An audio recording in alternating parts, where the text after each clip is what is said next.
that keep us from achieving everything we've got, okay?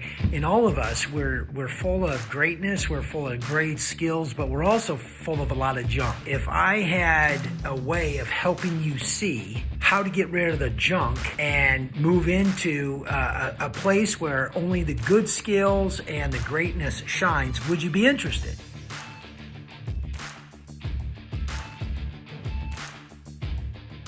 Yeah, I was sharing with a friend of mine, a business partner, the other day, just this idea that we are responsible for our own limiting thoughts, self-limiting thoughts that keep us from achieving everything we've got, okay? In all of us, we're full of greatness, we're full of great skills, but we're also full of a lot of junk, right?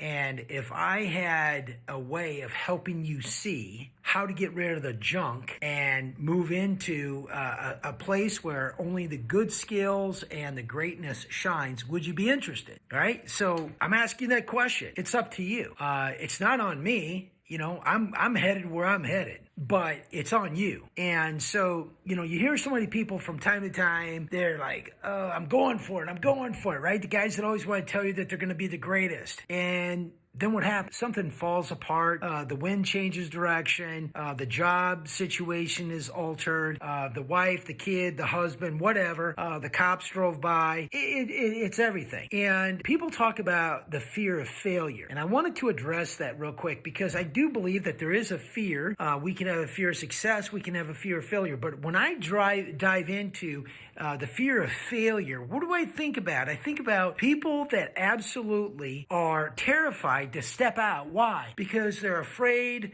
to not have success. So step back from that situation and ask yourself, what in the flip possesses you or me to be afraid of the results of doing something and not having success? It's only if we are conditioned in our brain to think that success means ultimate liberty and freedom and wealth, and failure means death. And, you know, you're the gladiator. You either go in and slay the dragon or they carry you out on the shield. Well, here's the bottom line. That's not at all true. Losing a match or losing a position is not about an ultimate destruction of who you are as a person, right?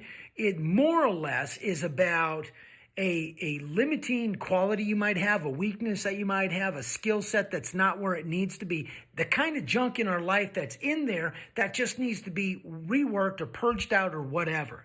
Look at it this way. If I could show you a way that would help you reframe that, would you be interested? I think I would be. Anytime somebody gives me a new idea to think about something in a new, fresh way, hell yeah, I'm interested, okay? What's limiting you? What is keeping you from just going for it? And most of us are looking at it just the way I just described. You look at every call you make, every sales presentation you make. Well, here's the bottom line. We look at all of those things with a singular mindset that is not healthy because we're not looking at it as a lesson. We're looking at it as an opportunity to prove, do I live or do I get destroyed? So let's do this. Let's look at it, change our thinking, and look at it like I'm a student, and everything I do, I learn from. I'm going to be a lifelong student. By the way, this is never going to end. You want to end it, you might as well be buried, okay? So as long as you're on this side of the tulips, you're going to be a lifelong student, okay? So here's the thought. You're always learning. You're always going to refine lessons that you're in your life, your weaknesses, you're always going to look for and improve upon. You're always going to grow, and you're going to stop with the idea that I'm not enough. You're not enough. Who says that, right? The idea, though, is that most people are looking, that struggle with this, a fear of failure, are looking at it as a zero-sum game, that I can only win if I have the most points on the board.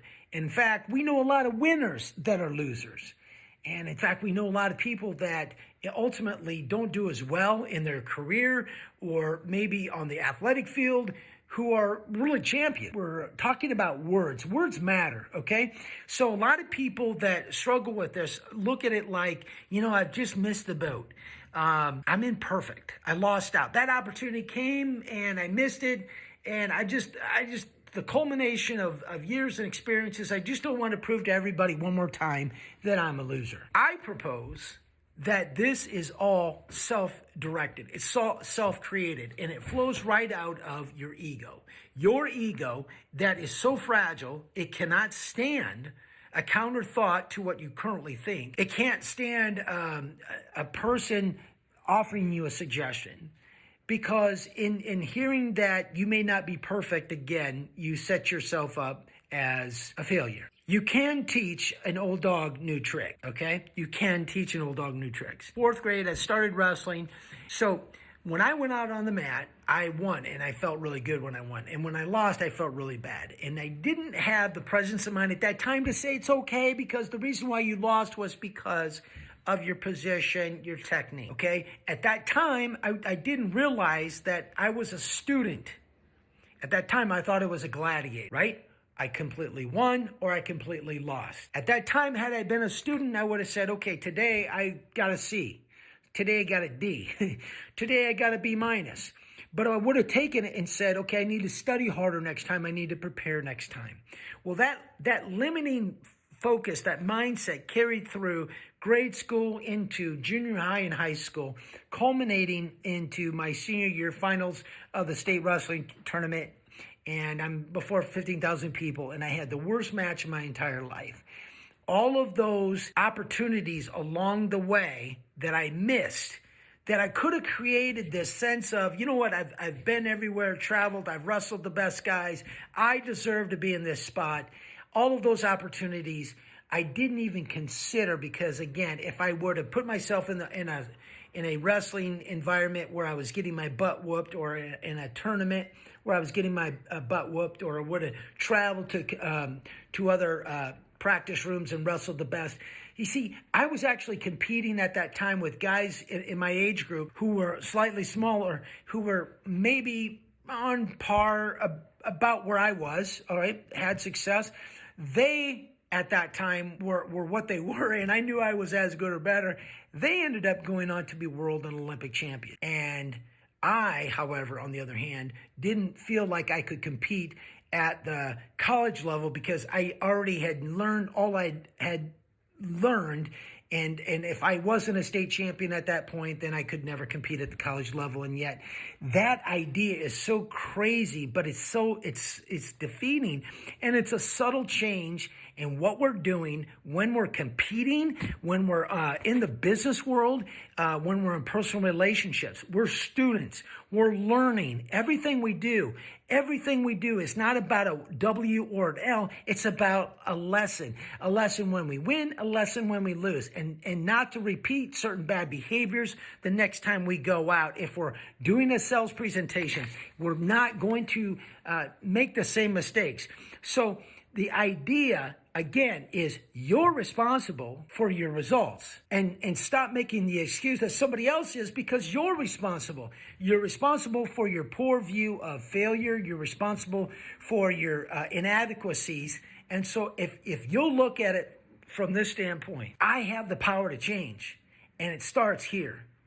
If I change the way I view winning and losing and lessons learned and being a student about everything in life, everything becomes a playground. Everything becomes fun, because everywhere I go, I learn. Even though I get my butt whooped, I'm finding ways to improve, because I got beat because of my weaknesses. Now I'll go ahead and recharge and look at and reframe those weaknesses. A pitcher that goes out one day and has success and then comes out the next day and gets blown out by the very same team, is he a worse pitcher? No, it's circumstances, but he gets to learn that curveball probably didn't cut as good because of the way he was holding his hands. Okay, he'll change that, comes out in the championship and wins the championship.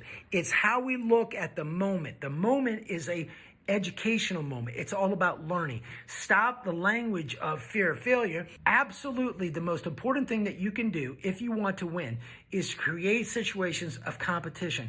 Competition comes in the form of competing thoughts. So like if you're in business, you're going into mind masters groups, you're reading, you're engaging with your colleagues, you've got your subordinates coming in, challenging ideas. You can still be the leader and have subordinates give you feedback. That's possible if you're a strong enough leader and believe in yourself. Interviewing, you can interview for different positions. Oh, I didn't get the job. Tell me, what was it that was my summit? And then going back and correcting those things. It's on you. If you didn't get the job where you're at and you think it's unjust, leave. It's your opportunity. It's your opportunity to become better. If you're your own coach, how are you coaching you? What advice are you going to give to you? We coach our kids the way that we want to be coached ourselves. The same advice we give our kids is the advice that really we're giving ourselves. They just don't know it. That these are the areas you need to work in. And what we're really saying is we need the better discipline, or we need the change of behavior. But we're all full of greatness and we're all full of skills.